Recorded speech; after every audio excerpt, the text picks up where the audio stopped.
The afternoon sun was slowly declining over the Texas plains, painting long golden shadows on the endless highway. Karoline Leavitt, behind the wheel of her SUV, adjusted her sunglasses and let out a light sigh. This trip was necessary. Away from the incessant pressures of public life, the scrutinizing eyes and noise of the big cities, she could at last think freely. The austere yet fascinating landscape flashed before her eyes. Vast rolling hills, sparse trees, and windmills creaking in the desert breeze. Her playlists alternated between classical compositions and indie rock, a mix as eclectic as her own personality. She had deliberately avoided the major highways, preferring the isolation of the back roads. There was something soothing about being alone, driving under a limitless open sky. But as the sun neared the horizon, a strange sensation crept over her, a feeling of diffuse anxiety. Her gaze drifted to her phone on the passenger seat. No signal. She frowned but shrugged. This was the price of adventure. Suddenly, as she rounded a hill, a metallic flash caught her attention. A group of motorcycles had stopped at the side of the road. Instinctively, she slowed slightly. The bikers, dressed in leather jackets, raised their heads at her approach. Then, in a single movement, they mounted their bikes and started off with a deafening mechanical roar. They followed her. Karoline, ever calm, glanced in her rearview mirror. They were gaining ground fast, spreading out across the road like a pack of predators. Mere coincidence or deliberate intent? She knew a psychological game when she saw one. She took a deep breath, kept her speed constant, and continued on her way. One of the bikers came up to her window, his face half hidden by a bandana. With an abrupt gesture, he slammed his hand against the door. The thud echoed through the cabin. Karoline didn't flinch. She knew this was a test. The bikers wanted to see her reaction. If she showed the slightest fear, they'd have the upper hand. But instead of giving in to anxiety, she smiled slightly, a calculated smile. They were expecting panic. They were going to be disappointed. She glanced at the road ahead. Clear. No vehicles in sight. Then, without rushing, she slowed slightly, forcing the bikers to adjust their speed. It was a small, subtle change, but it showed them she was in control. Finally, they surrounded her, forcing her to stop at the side of the road. Karoline turned off the engine and took a deep breath. The moment of tragedy had arrived. She slowly opened the door and stepped out, her posture impeccable. She wasn't impressed, and she was going to make them understand. The leader of the group, an imposing man with a shaggy beard and cold eyes, stepped forward, a mocking smile on his lips. "Nice car for someone who doesn't look like he belongs here," he said hoarsely. "So what's a girl like you doing on our roads?" Karoline stared at him with absolute calm. She knew how to play this game. "Just exploring. You should try it sometime. It broadens the horizon." The group burst out laughing, but she noticed a slight change in their posture. They weren't expecting it. She continued, her voice poised. "I suppose this is the part where you try to intimidate the little lost woman." The leader raised an eyebrow. She was faster than they had anticipated. She crossed her arms and glanced at the road. "Let me guess, you've done this before? Approach someone alone, play tough guy, wait for them to buckle under the pressure. That's your thing, isn't it?" There was a brief silence. The leader lost a little of his confidence. She had just reversed the balance of power. Karoline knew that a physical confrontation would be risky, but a duel of wits? That was her terrain. The biker clenched his fist around the chain and twirled it in the air, ready to bring it down on Karoline. But before the weapon could come down, she took a step to the side, watching her assailant carefully. He had advanced too far, his grip unstable. A man accustomed to striking without resistance. Predictable. Rather than respond with violence, Karoline looked him straight in the eye and, in a composed voice, declared, "Is this really the best way to prove your superiority?" The biker hesitated for a fraction of a second, but that was enough. She had just planted the seed of doubt. She glanced quickly at the others, noting their posture, the way they looked at each other. They weren't perfectly united. Some were waiting for a signal. Others seemed less sure of themselves now that she wasn't reacting as expected. The leader, who had remained in the background until then, growled, "Stop going one at a time. Attack together." Karoline smiled imperceptibly. He was beginning to lose patience. She slowly shook her head and took a few steps backward, forcing the group to readjust their position. They followed her, but she led the way.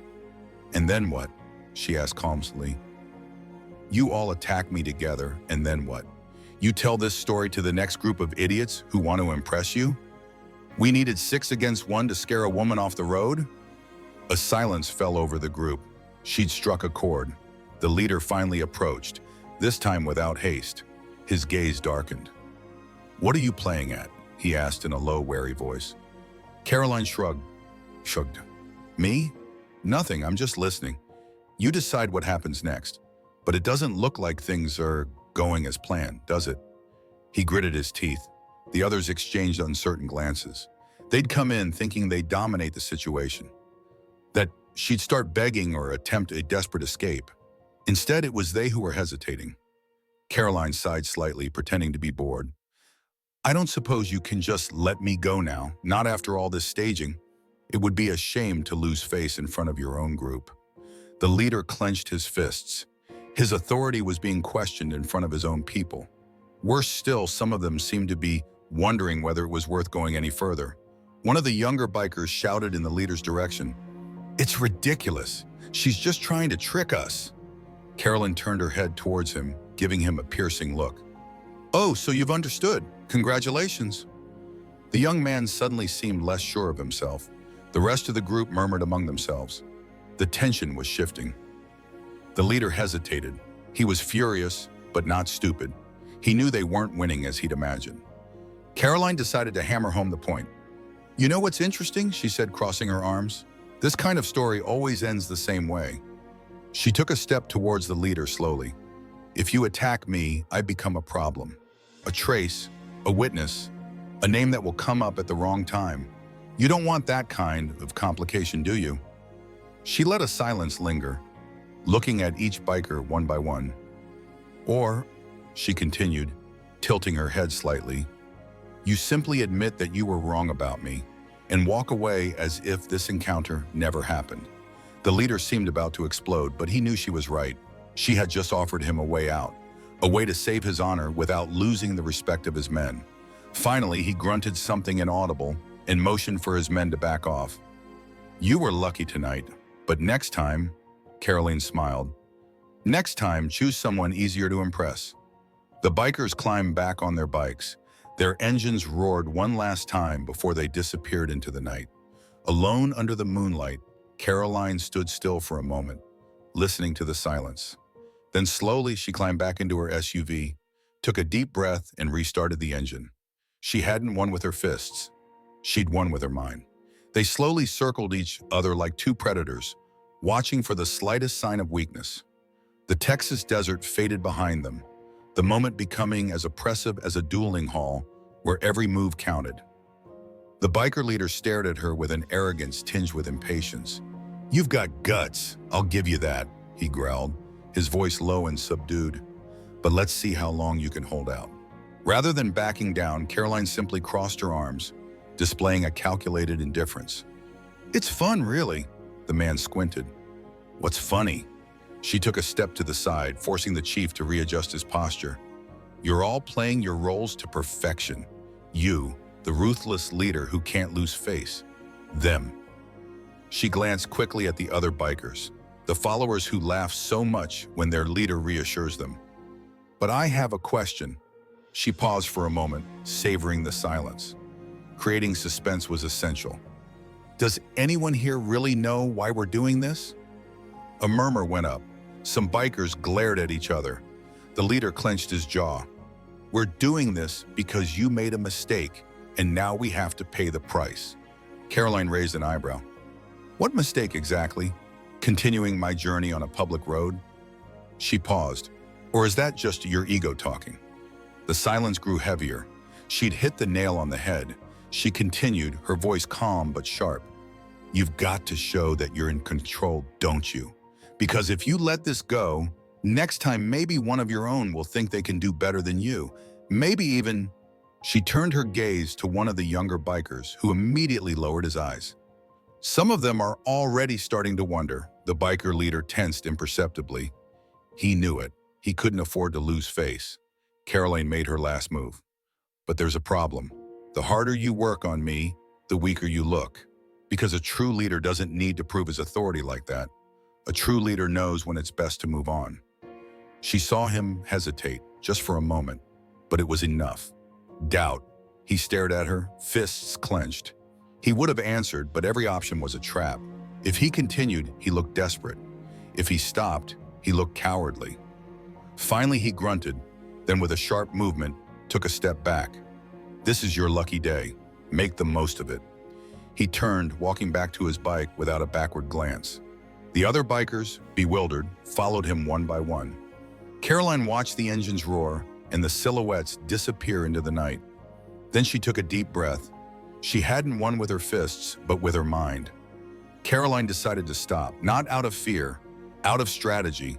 She had to think, reassess the situation. Fighting on the road would not work in her favor. She had to choose the right terrain. The gravel crunched under the tires as she parked in front of a small, isolated diner, its neon lights casting a warm glow in the cold night. Outside, a handful of vehicles were parked. A rusty old pickup, a tired sedan, and a huge semi-truck gleaming in the moonlight. Stepping out of her SUV, Karoline adjusted her posture. She had to project an image of absolute control. Every movement was measured. She scanned her surroundings, no immediate danger. As she entered, the bell above the door tinkled softly. Inside, only a few customers were present. A grizzled truck driver sipped his coffee at the counter. An elderly couple ate in silence by the window. The smell of grilled bacon and overbrewed coffee perfumed the air, a comforting contrast to the tension she was still feeling. She approached the counter and nodded politely to the trucker, who was watching her with a curious eye. The waitress, a tired-looking but benevolent woman in her 50s, approached with her notebook in hand. "What can I get you, sweetheart?" she asked in a friendly tone. "Just a coffee, thanks," Karoline replied, her voice calm but confident. As the waitress filled her cup, the trucker leaned slightly toward her. "You look like you've had a bad night," he said hoarsely. Karoline raised an eyebrow at him, a man used to reading faces. "You could say that," she replied vaguely. He nodded slowly as if confirming an intuition. "Let me guess." He took a sip of his coffee before continuing. "The guys on the motorcycles?" Karoline didn't react immediately. Then she slowly put down her cup. "Do you know them?" The trucker put his mug down on the counter and sighed. "Everyone who drives around here at night knows them. They hang around these roads, having fun bullying people they don't like. Always looking for trouble." Karoline nodded. She'd been right. The truck driver watched her more closely, trying to assess the situation. "They don't like to lose. If you've upset them, they'll come back." Karoline smiled amusedly. "Oh, I'm sure they will, but I'm not the kind of person who lets things happen to me." The truck driver squinted, examined her for a moment, then smiled slightly. "I thought there was something different about you." Silence fell again, punctuated only by the faint hum of the jukebox at the back of the room. Then the sound of motorcycles echoed outside. Customers turned their heads to the windows as headlights pierced the dust raised by the gang's arrival. The atmosphere in the diner grew heavier, but Karoline remained perfectly still. The tension was palpable. One of the truckers seated further back lifted his cap and glanced out of the window. "Them again?" he growled. Another shook his head wearily. "These guys have been terrorizing everyone for years." Karoline fixed her gaze on them. An interesting lever to exploit. She stood up slowly and took a few steps toward the door, as if eagerly welcoming her pursuers. A silent challenge. The bikers dismounted. Their leader, still angry, walked straight to the door, his men behind him. The diner was completely silent. When he entered, Karoline greeted him with a slight smile. "Ah, there you are at last. I thought you were hesitating." A shiver of annoyance passed over the gang leader's face. "Are you hiding here like a little girl?" he spat. Karoline pretended to think. "Interesting. You've come to follow me into a crowded diner, and yet I'm the one hiding?" She let the silence linger, just long enough for the irony of the situation to sink in. A few customers exchanged glances. The leader had just lost the first round. He took a step forward, trying to regain control. "It's not going to be like that. You've humiliated us and—" "Humiliated?" interrupted Karoline, feigning astonishment. "I haven't done anything." You're the ones who rushed at a target without thinking. And now you're here, in front of a dozen witnesses, trying to prove what exactly? She let the question hang in the air. The leader stiffened. He knew the dynamic had changed. Karoline took a step towards him, barely lowering her voice. I'm just curious. How do you want to settle this? A fight in the middle of a restaurant full of truckers who already hate you? Behind her, the first trucker who'd spoken to her crossed his arms, looking interested. Other customers looked up. The leader suddenly realized he was surrounded in another way. Not by violence, but by perception. Social power. If someone called the police, if they ended up expelled from the diner like cowards, their reputation would suffer even more than if they let her go. Karoline watched him. Leave her an exit, a way out. She stepped back slightly, crossing her arms. So boss, what's your decision? The man clenched his fists. He glared at her, but he couldn't win this one. Finally, he blew violently through his nose and nodded to his men. We're off. The bikers hesitated, but obeyed. The leader stopped at the door and gave him one last look. There's more to come. Karoline shrugged slightly. No, of course it isn't. But next time, choose your terrain more carefully. The engines roared and the shadows receded. In the diner, silence was replaced by a murmur of conversation. Karoline calmly returned to her seat and took a sip of coffee. She hadn't just won. She deconstructed them. The leader of the bikers dismounted, his imposing shadow silhouetted against the light of the diner. His leather vest seemed almost too tight under the strain of his restrained anger. Karoline watched him through the window before he entered. He was furious, but a furious man is a vulnerable man. She took a sip of coffee and slowly put her cup down. They won't come here in peace, she said in a relaxed tone, looking at the truckers around her. The owner of the diner shook his head. Not in my establishment. This is neutral ground. If they come looking for trouble, we'll deal with it together. Karoline nodded, appreciating his assurance. Before she could say anything else, the door swung open. The bell tinkled violently as the biker leader entered, his heavy footsteps echoing on the tiled floor.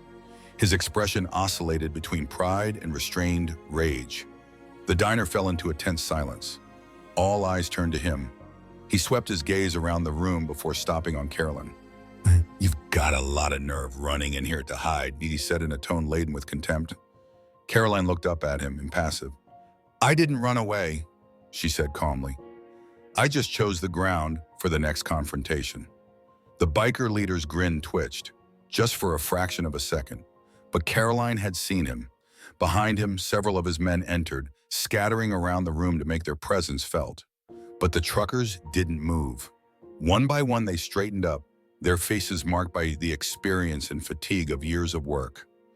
You've come to the wrong place to act tough, declared one of them, his voice calm but heavy with innuendo. The biker leader hesitated. He had just realized that the dynamic had changed. Karoline rose slowly without haste and adjusted the collar of her coat. You seem to have reached an impasse, she said, her voice soft but sharp. The biker leader clenched his fists. This isn't going to happen, he growled. Karoline raised an eyebrow. Why wouldn't it? She crossed her arms. Look around you. Nobody here is afraid of you. And do you know why? She paused for a moment. Because you come here like a fussy kid who refuses to admit he's lost. A murmur ran through the room. One of the bikers behind the chief lowered his head slightly, a subtle but sufficient sign. Karoline continued ruthlessly. It wasn't me who humiliated you. It was you yourself. The biker leader gave her a murderous look, but didn't answer immediately. He was looking for a way out. Karoline took a step towards him, forcing him back a centimeter. An insignificant detail, but everyone had seen it. What's up? What's your decision? She asked calmly. A long silence followed. Then finally, the biker leader let out a furious breath. We're off! He pivoted sharply and marched towards the exit. His men followed suit, some faster than others. Just before exiting, he looked back one last time at Karoline. It's not over yet. She inclined her head slightly, as if in approval. Of course it isn't, but it won't be you who decides how it ends. He didn't reply. Then the roar of engines echoed outside, and the shadows of the bikers disappeared into the night. The atmosphere in the diner relaxed slowly. The truckers sat back, exchanging a few comments on the scene that had just unfolded. The owner of the diner approached Caroline and nodded approvingly. "You've done very well." She thanked him with a smile before paying for her coffee. On her way out, she felt the cool of the night on her skin. She inhaled deeply. She hadn't just won. She'd turned their own game against them. But she knew it wasn't over. Not yet. Dawn began to break on the horizon as she set off again. She had come in search of solitude. She'd found much more than that. Her own reflection in the rearview mirror seemed different, sharper, more determined. As the sun rose, illuminating the deserted road ahead, Caroline smiled slightly. Whatever lay ahead, she was ready.